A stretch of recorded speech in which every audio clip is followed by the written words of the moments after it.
चलिए दोस्तों हम लोग स्टार्ट करते हैं। चैप्टर 5वां में दोस्तों हम लोगों को पढ़ना है एसिड बेस और जो सॉल्ट होता है वो क्या होता है, अम्ल क्षारक और लवण किसको बोलते हैं और कैसे उसको पहचानेंगे, इसी सब को हम लोग पढ़ेंगे। तो पहला पॉइंट है दोस्तों, पदार्थ का स्वाद कैसा होता है। तो जो भी खाद्य पदार्थ हम लोग खाते हैं उसका स्वाद कैसा होता है, तो उसका स्वाद आप जानते ही होंगे कैसे होता है। तो उसका जो स्वाद होता है कैसे हो सकता है, मीठा हो सकता है, ठीक है, साल्टी हो सकता है, नमकीन हो सकता है, खट्टा हो सकता है, ठीक है, तीखा हो सकता है, मतलब बीटर हो सकता है, और उसके बाद क्या हो सकता है, बहुत सारा टेस्ट हो सकता है। ठीक है, ये उमामी टेस्ट कौन है भाई, ये हम नहीं जानते हैं। तो ये 4 टेस्ट हम लोग जानते हैं, खट्टा, मीठा, ठीक है, तीखा, ये सब टेस्ट होता है खाद्य पदार्थों का। ठीक है, नमकीन होता है जिसको साल्टी इंग्लिश में बोलते हैं। दोस्तों अगला है अम्लों का स्वाद कैसा होता है। तो अम्ल का जो स्वाद होता है दोस्तों वो खट्टा होता है। अम्ल का स्वाद कैसे होता है, खट्टा होता है। अगला है दही, नींबू का रस, संतरे का रस और सिरके का जो स्वाद होता है खट्टा क्यों होता है। तो देखिए, नींबू का रस हो, संतरा का रस हो, दही हो, ठीक है, या विनेगर हो जिसको हम लोग हिंदी में बोलते हैं सिरका, ठीक है, ये सब का जो स्वाद होता है दोस्तों खट्टा होता है। किसके कारण, क्योंकि इसमें अम्ल होता है, एसिड होता है। तो जिस पदार्थ में एसिड होता है उसका जो स्वाद होता है क्या होता है, खट्टा होता है। अगला है दोस्तों ऐसे पदार्थ जिनका स्वाद कड़वा होता है और जो स्पर्श करने पर साबुन जैसे लगते हैं उन्हें क्या कहा जाता है। तो उन्हें क्षारक बोला जाता है, जिसको इंग्लिश में हम लोग दोस्तों बेस बोलते हैं। क्या बोलते हैं, बेस। तो बेस जो होता है वो उसका जो टेस्ट होगा कड़वा होगा, और उसको स्पर्श कीजिएगा, टच कीजिएगा तो कैसा दिखेगा आपको, थोड़ा सा सोपी टाइप का दिखेगा, साबुन की तरह वो फिसलेगा। ठीक है, तो ध्यान रखेंगे अम्ल का जो टेस्ट होता है कैसा होता है, खट्टा होता है, और बेस का जो टेस्ट होता है वो कैसा होता है, वो आपका कड़वा होता है। ठीक है, जैसे साबुन जो होता है दोस्तों एक बेस होता है, इसीलिए यहाँ पे फोटो बना दिए।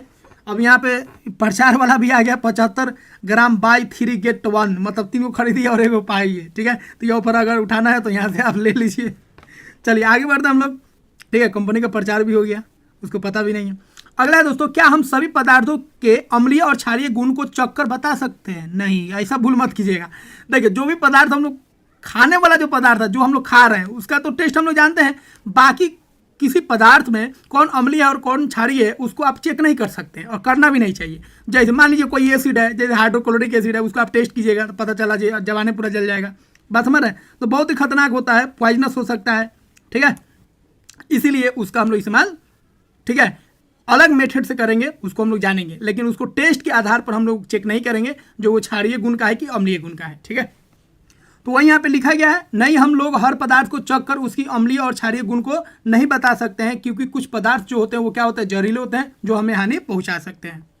अगला है दोस्तों, सूचक किसे कहते हैं। अब देखिए, टेस्ट के आधार पर तो हम ये बता ही नहीं सकते हैं कि कौन पदार्थ अम्लीय है और कौन पदार्थ क्या है, क्षारीय है। ठीक है, तो दोस्तों पदार्थ में 2 गुण हो सकता है, पदार्थ जो होगा अम्लीय हो सकता है, या पदार्थ जो है क्षारीय हो सकता है, या पदार्थ जो है उदासीन भी हो सकता है। ठीक है, तो पदार्थ में अगर टेस्ट के आधार पर बात करेंगे तो अगर अम्लीय होगा तो उसका जो टेस्ट होगा वो कैसा होगा, खट्टा होगा, और अगर पदार्थ क्षारीय होगा तो उसमें जो होगा उसका जो टेस्ट होगा वो कैसे होगा, वो कड़वा होगा। ठीक है, अब दोस्तों ध्यान रखेंगे एसिड जो होता है ना, एसिड इसको डिटेल में हम लोग पढ़ेंगे, अभी 7 के हिसाब से पढ़े, उसमें हाइड्रोजन आयन होता है, और बेस जो होता है उसमें क्या होता है, OH- हाइड्रो ऑक्साइड आयन होता है। ठीक है, तो एसिड में H+ आयन होता है, और इसके वजह से जो पदार्थ होता है वो अम्लीय गुण को प्रदर्शित करता है, और जिस पदार्थ में OH- होता है वह जो होता है क्षारीय गुण को प्रदर्शित करता है। ये और सॉल्ट जो होता है दोस्तों वह उदासीन होता है। ठीक है, उसमें जितना H+ होता है उतना ही OH- होता है। ठीक है, अब देखिए, अब हम लोग कैसे पता करेंगे, टेस्ट के आधार पर तो पता कर ही नहीं सकते हैं जो कौन पदार्थ अम्लीय है और कौन पदार्थ क्षारीय है। तो उसके लिए एक हम लोग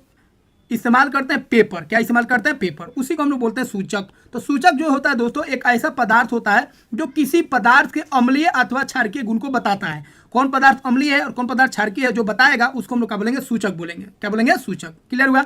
तो सूचक ऐसा पदार्थ होता है जो किसी पदार्थ के अम्लीय और क्षारकीय गुण को बताता है। कैसे बताएगा, तो अम्लीय में उसका कुछ और रंग होगा और क्षारीय में उसका कुछ और गुण होगा। ठीक है, तो जब सूचक को हम किसी पदार्थ में डालेंगे तो अम्लीय पदार्थ में डालेंगे तो उसका अलग रंग हो जाएगा, और अगर हम क्षारकीय पदार्थ में डालेंगे तो उसका रंग जो होगा अलग हो जाएगा। इस तरह हम पहचान लेंगे जो कौन अम्ल है और कौन क्षार है।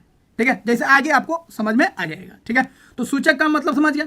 अब सूचक के कुछ उदाहरण हैं। अब सूचक 2 रूप से होते हैं, प्राकृतिक भी होते हैं और संश्लेषित भी होते हैं, मानव निर्मित भी होते हैं। ठीक है, जैसे प्राकृतिक में देखिए हल्दी जो होता है यह भी एक तरह का सूचक होता है। हल्दी पहचान सकता है जो कौन विलियन जो है आपका अम्लीय है और कौन क्षारीय है।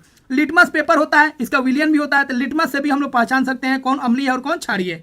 उसी तरह गुड़हल एक फूल होता है, गुड़हल एक पौधा होता है, उसका जो पंखुड़ी होता है, उसका जो फूल होता है, उससे भी आप पहचान सकते हैं कौन पदार्थ अम्लीय है और कौन क्षारीय है। अब अगला है दोस्तों, सबसे समान रूप से उपयोग किए जाने वाला प्राकृतिक सूचक का नाम बताइए। तो देखिए इस सबसे आप पता कर सकते हैं, लेकिन सबसे आसान कौन है भाई? लिटमस।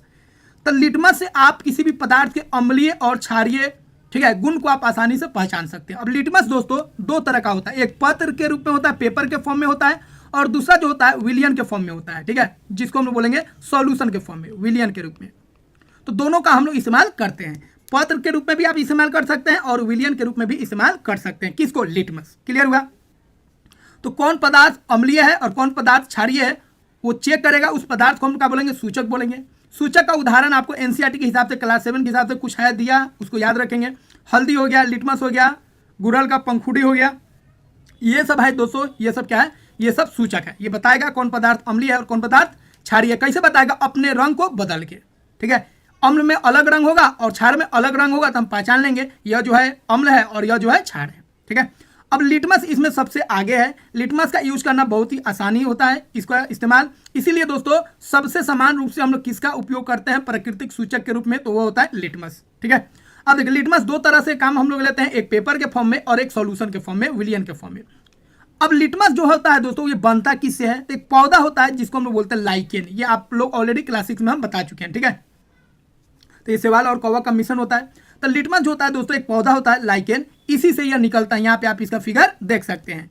तो लाइकेन के रस से हम लोग बनाते हैं लिटमस। क्या बनाते हैं? लिटमस। अब ध्यान रखिएगा लिटमस का जो ओरिजिनल कलर रहता है वो होता है पर्पल कलर। क्या होता है? Purple colour. लिटमस जो ओरिजिनल कलर रहता है वो क्या होता है? पर्पल कलर रहता है, याद रखेंगे। मतलब अशुद्ध जल में इसका रंग जो होता है माव, एनसीईआरटी में लिखा है माव, लेकिन आप ध्यान रखिएगा पर्पल, ठीक है, माव, या इसी को नील सोस बोलते हैं। जबकि यह अम्लीय विलियन में मिलाया जाता है तो लाल हो जाता है, ठीक है, और क्षारीय विलियन में मिलाया जाता है तो नीला हो जाता है। अब देखिए लिटमस को ध्यान रखिए, लिटमस, ठीक है, लिटमस का ओरिजिनल कलर जो होगा वो क्या होगा? ओरिजिनल कलर कोई पूछे तो बोलेगा पर्पल होता है। और लिटमस का जो पेपर होता है दो रूप में मिलता है, एक रेड रूप में और एक ब्लू रूप में, ठीक है, याद रखेंगे। तो लिटमस का पेपर जो होता है दोस्तों, या लिटमस का जो विलियन होता है दो रूप में मिलेगा, दो रंग में मिलेगा, एक रेड और एक ब्लू। जैसे आपको फोटो बताते हैं, ये हो गया आपका रेड लिटमस, ठीक है, और यह हो गया आपका ब्लू लिटमस, ठीक है। तो लिटमस जो होता है ओरिजिनल उसका कलर क्या होता है? पर्पल होता है, लेकिन इसको एसिड में डाल के इसको रेड बना दिया जाता है और बेस में डाल के इसको ब्लू बना दिया जाता है, और दो तरह का पेपर बना दिया गया, एगो रेड लिटमस और एगो ब्लू लिटमस। तो अब हम लोग जो इस्तेमाल करेंगे वो पर्पल वाला नहीं करेंगे, कौन वाला करेंगे? रेड वाला, और कौन वाला? ब्लू वाला। ये दोनों पेपर का हम लोग इस्तेमाल करते हैं किसी भी विलियन को चेक करने के लिए, जो वो अम्लीय विलियन है कि क्षारकीय विलियन है। क्लियर हुआ? लेकिन अगर आपसे कोई पूछे जो लिटमस का ओरिजिनल कलर क्या था जब लाइकेन से उसको लिया गया था, तो उसका कलर था पर्पल, ठीक है, मतलब न्यूट्रल अवस्था में जब था तो क्या था? पर्पल था, और उसको एसिड में डाले थे तो कौन कलर का हो गया था? रेड, और बेस में डाले थे तो कौन कलर का हो गया? ब्लू। क्लियर हुआ? तो लिटमस दोस्तों दो तरह का होगा, एक पेपर वाला, विलियन वाला। पेपर हो या विलियन हो, लिटमस का दो कलर होगा, एक रेड होगा और एक ब्लू कलर का होगा, ठीक है। और इसका ओरिजिनल जो कलर था जब ये जन्म लिया था तो उसमें उसका कलर था पर्पल, ठीक है, और उसको हम दो कलर में बना दिए, एक रेड और एक ब्लू। अब दोस्तों आगे हम लोग बढ़ते हैं, ठीक है। यह विलियन एवं कागज, विलियन एवं कागज के रूप में भी ये पाया जाता है, ठीक है। तो आपको बता चुके हैं विलियन के रूप में भी मिलेगा और यह कागज के रूप में भी मिलेगा। ये पट्टी है, पट्टी। चलिए आगे हम लोग बढ़ते हैं। लिटमस पत्र समानतः कितने रंगों में उपलब्ध होता है? तो समानतः यह कितने रंगों में उपलब्ध होता है? दो रंगों में उपलब्ध होता है, एक लाल और एक ब्लू।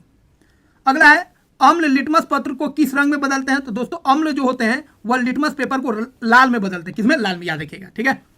तो अम्ल में अगर हम लिटमस पेपर को डालेंगे तो किस रंग में बदल जाएगा? लाल। अब यहाँ पे ध्यान दीजिएगा खूब अच्छा से, यहाँ पे आपको एग्जाम्पल समझा रहे हैं। यह हो गया विलियन, अम्ल विलियन हो गया, ठीक है। अब इसमें आप अगर डालिएगा ब्लू लिटमस, ब्लू लिटमस, तो ब्लू लिटमस को जैसे ही एसिड में अम्ल में डालेगा तो रेड हो जाएगा। क्या हो जाएगा? रेड हो जाएगा, ठीक है। तो अम्ल जो होता है, एसिड जो होता है, ब्लू लिटमस को किस में बदल देता है? रेड में, याद रखिए। रेड मतलब खतरनाक, खतरनाक मतलब एसिड। तो एसिड बदलेगा किस में? बदलेगा लाल में, याद रखिएगा। एसिड बदल देगा लाल, लाल कर देगा। लाल किसको करेगा? ब्लू को। अच्छा, अगर इसी में आप क्या करते हैं, रेड को डाल देते हैं, रेड लिटमस, तो इस पर कोई फर्क नहीं पड़ेगा। लाल था और लाल ही बना देगा, तो कोई दिक्कत नहीं है। लाल था और लाल ही रह जाएगा, बात समझे? तो याद रखेंगे, ठीक है। अम्ल जो होता है ब्लू लिटमस को किस में बदलेगा? लाल लिटमस में, और लाल को लाल में ही रहने देगा। तो अम्ल का काम है लिटमस को किस में बदलना? लाल कलर में बदलना, लाल रंग में बदलना। तो अम्ल नीले लिटमस पत्र को किस में बदल देता है? लाल लिटमस में बदल देता है। अगला है दोस्तों क्षार। क्षार क्या करता है? तो क्षार जो होता है दोस्तों वह क्या करेगा, वह रेड लिटमस को किस में बदल देगा, ब्लू में। यहाँ पे देखिए रेड है और ये किस में बदल गया, ब्लू में। ठीक है, ये कैसा विलियन था, ये क्षारीय विलियन था। तो क्षारीय विलियन जो होता है वो लाल को बदल देगा ब्लू में। तो याद रखिएगा एसिड खतरनाक मतलब रेड, कंफ्यूजन नहीं होगा, और बेस याद रखिएगा ब्लू। ठीक है, तो एसिड लिटमस को रेड बनाएगा और बेस ब्लू बनाएगा। अब एसिड रेड बनाएगा, रेड ही डालिए, तो एसिड रेड बनाएगा, लेकिन एसिड में रेड ही लिटमस डालेगा तो कोई फर्क नहीं पड़ेगा, रेड रह जाएगा। और बेस ब्लू लिटमस बनाता है तो रेड डालेगा तो ब्लू बना देगा, और ब्लू ही डालेगा तो कोई फर्क नहीं पड़ेगा। अगला है दोस्तों ऐसे विलियन जो लाल अथवा नीले लिटमस पत्र को रंग को परिवर्तित नहीं करते, उन्हें क्या करते हैं। अब ऐसा विलियन हो गया जैसे पानी। अब पानी में आप रेड लिटमस पेपर डालिए तब, या ब्लू लिटमस पेपर डालिए तब, पानी में रखिएगा कोई रंग नहीं बदलेगा। लाल को रखिएगा तो लाल रहेगा, ब्लू को रखिएगा तो ब्लू ही रहेगा। तो वैसे विलियन को बोलेंगे उदासीन विलियन। इसका पीएच 7 होता है। पीएच का भी हम लोग बात नहीं करेंगे, जब इसका बारी आएगा तब हम लोग बात करेंगे। ठीक है, तो ऐसा विलियन जो नीले लिटमस पत्र को, ठीक है, या लाल लिटमस पत्र को कोई रंग नहीं बदलता है, वैसे विलियन को हम लोग बोलेंगे उदासीन विलियन। ठीक है, जैसे यहाँ पे देखिए बेस में क्या हुआ, रेड को डाले ब्लू हो गया, और एसिड में क्या हुआ, ब्लू को डाले रेड हो गया। लेकिन न्यूट्रल अगर विलियन है, उदासीन विलियन है, तो ब्लू था तो ब्लू रहेगा, अगर रेड था तो रेड ही रहेगा, रेड अगर डाल रहे हैं पेपर तो रेड ही रहेगा। ठीक है, तो उदासीन विलियन में कोई फर्क नहीं पड़ता है। अगला है दोस्तों हल्दी का रंग जो होता है क्षार में किस तरह बदलता है और अम्ल में किस तरह बदलता है। तो दोस्तों ध्यान रखिएगा, हल्दी जो होता है, हल्दी का अगर हम बात करेंगे तो हल्दी का कलर जो होता है किस तरह बदलता है उसको हम लोग देख लेते हैं। तो देखिए हल्दी जो होता है अगर अम्ल में डालेंगे तो यह जो होगा पीला रहेगा, क्या रहेगा, पीला, पीला था पीला रहेगा। और अगर हम क्षार में डालेंगे तो यह जो होगा क्या हो जाएगा, लाल हो जाएगा। ठीक है, इसीलिए दोस्तों जब हम लोग खाना खाते हैं और दाल अगर शरीर पर गिर जा रहा है, मतलब कपड़ा पर गिर जा रहा है, तब उस कपड़ा को जब आप साबुन से मलिएगा, साबुन से क्या कीजिएगा, मलिएगा, तो यह जो होगा पहले क्या था, पीला था, अब क्या हो जाएगा, लाल हो जाएगा। पीला से क्या हो जाता है, लाल। क्योंकि दोस्तों साबुन जो होता है बेस होता है, और हल्दी जब उससे टकराएगा तो वो क्या हो जाएगा, लाल हो जाएगा। ठीक है, यहाँ पे उल्टा लिखा गया है, याद रखिएगा क्षार में क्या होगा, लाल हो जाएगा, और अम्ल में क्या हो जाएगा, पीला हो जाएगा। ठीक है,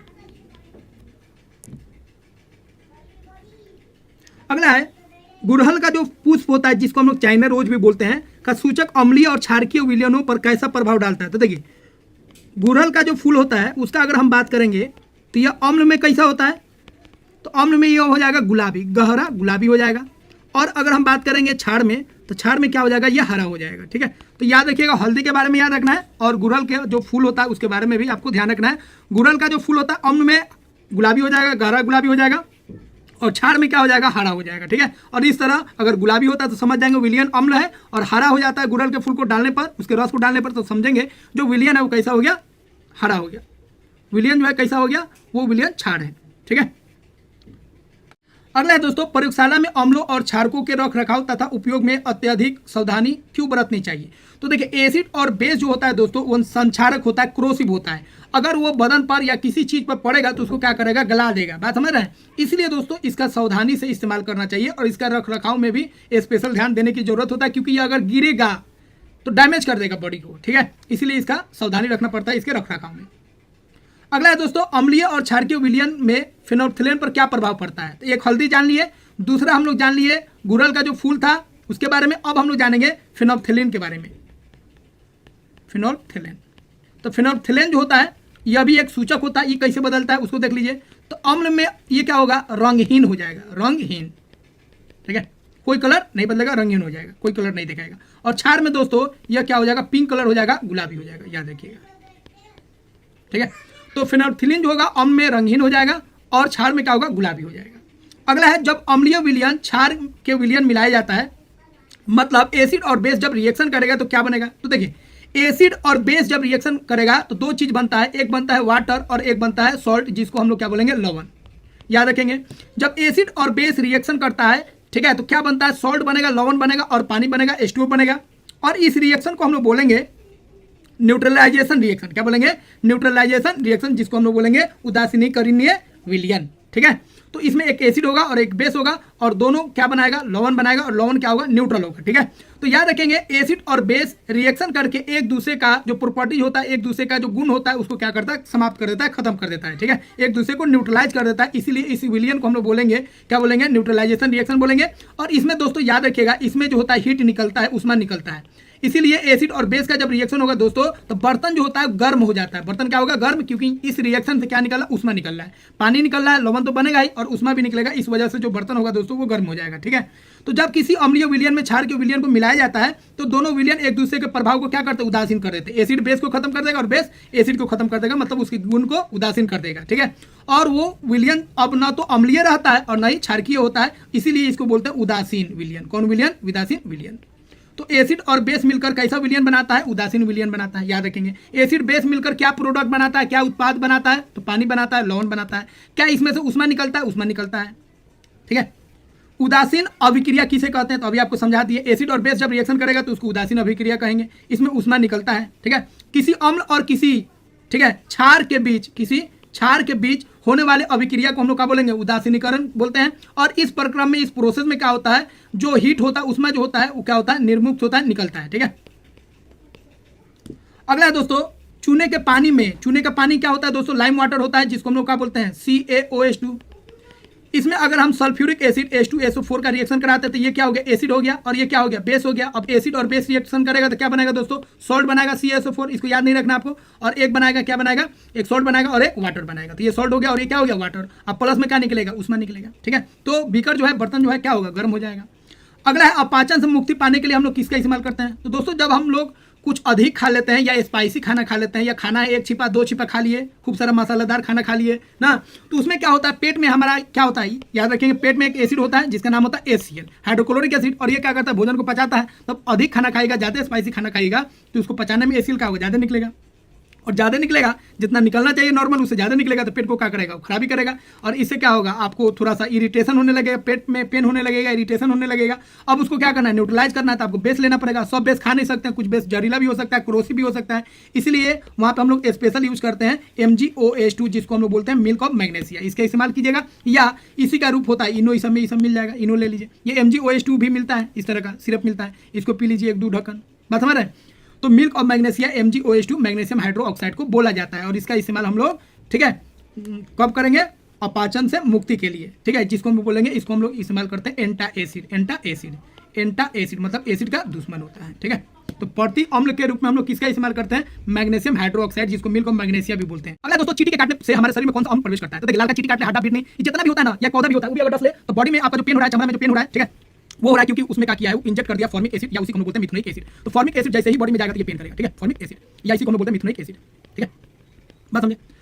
अब चींटी काट लगा, चींटी काट के एसिड डाल दिया, और एसिड का इलाज कौन है, बेस। इसमें हम लोग खाने वाला सोडा भी इस्तेमाल कर सकते हैं, या इसके जगह पर हम लोग केलामाइन जो होता है, जिंक कार्बोनेट, इसका भी इस्तेमाल हम लोग कर सकते हैं। उस पर रब कीजिएगा, ठीक है, तो ठीक हो जाता है। खाना नहीं है, खाने का सोडा उस पर रगड़ लीजिए जहाँ पे चींटी काटा है तो ठीक हो जाएगा, या केलामाइन रगड़ लीजिए तो भी ठीक हो जाएगा। अगला है दोस्तों, जब मृदा में अधिक अम्लीय हो जाता है तो हम लोग क्या इस्तेमाल करते हैं, तो मृदा जब अम्लीय हो जाएगा तो उसमें हम लोग बूझा चूना या चूना हम लोग इस्तेमाल करते हैं, जिसका फॉर्मूला था CaO। या चूना आप लोग जो खाते हैं पान उन में, मतलब जो लोग भी खाते हैं, आप नहीं खाते हैं, ठीक है, हम भी पान नहीं खाते हैं, जो लोग भी खाते हैं, या ऐसे भी हम लोग चूना का इस्तेमाल करते हैं, व्हाइट वॉशिंग में भी चूना का इस्तेमाल करते हैं, जिसका फॉर्मूला होता है CaO। एक होता है बूझा चूना, बूझा चूना होता है CaOH2, मतलब चूना का पानी बना दीजिए, उसी को बूझा चूना भी बोलेंगे। ठीक है, तो यह हो गया बूझा चूना। ये दूध नहीं है, ये नहीं है, ये दूध समझ के पी लेना, ये दूध नहीं है भाई, क्या है, क्या है भाई, लाइम वाटर है, लाइम वाटर, जिसको हम लोग बोलेंगे चूना का पानी। ठीक है, चूना का पानी मतलब चूना और पानी डाल दीजिए, हो गया चूना पानी बन गया। ठीक है, तो वो भी एक्सोथर्मिक होता है। चूना और पानी को मिलाएगा ना, बहुत सारा हीट निकलता है, बॉयल होने लगता है, खदकने लगता है, गाँव इस समय देखे होंगे। ठीक है, चूना को जब पानी में डालेगा बॉयल होने लगता है, मात्रा थोड़ा अधिक लेना होगा। अब देखिए, जब मृदा जो होगा अम्लीय होगा तो हम लोग किसका इस्तेमाल करेंगे, कैल्शियम ऑक्साइड का, मतलब चूना का इस्तेमाल करेंगे, या बूझा चूना का भी इस्तेमाल कर सकते हैं। और जब मृदा जो है दोस्तों, मिट्टी जो है क्षारकीय हो जाएगा, बेसिक हो जाएगा, तो उसमें हम लोग क्या करते हैं, जो होता है गोबर वोबर ये सब डालते हैं, जैव पदार्थ मिलाते हैं। जैव पदार्थ क्या करता है, एसिड निकालता है। क्या निकलता है, एसिड। और वो एसिड जो होगा बेस को क्या करेगा, न्यूट्रलाइज कर देगा, उदासीन कर देगा। या इस केस में आप जिप्सम का भी इस्तेमाल कर सकते हैं, जिप्सम। तो ये सब इस्तेमाल हम लोग करते हैं। तो दोस्तों इस तरह हम लोग आसानी से क्लास 7 का जो 5वां चैप्टर था उसको खूब मजे से हम लोग पढ़ लिए और हर एक चीज़ समझ में आ गया। अगर कोई चीज़ आपको समझ में नहीं आया तो कमेंट बॉक्स में लिखिए, हम उसको फिर से बताएंगे। दोस्तों यह वीडियो आपको कैसा लगा कमेंट बॉक्स में जरूर बताइए, अच्छा लगा, खराब लगा, ठीक ठाक लगा, कैसा लगा, ताकि आने वाला वीडियो में जो कमी रहेगा उसमें हम सुधार करेंगे। दोस्तों वीडियो को लाइक कीजिए और फ्रेंड सर्कल में शेयर कीजिए और चैनल पर नए हैं तो सब्सक्राइब कर लीजिए। मिलते हैं दोस्तों अगले वीडियो में। जय हिंद दोस्तों।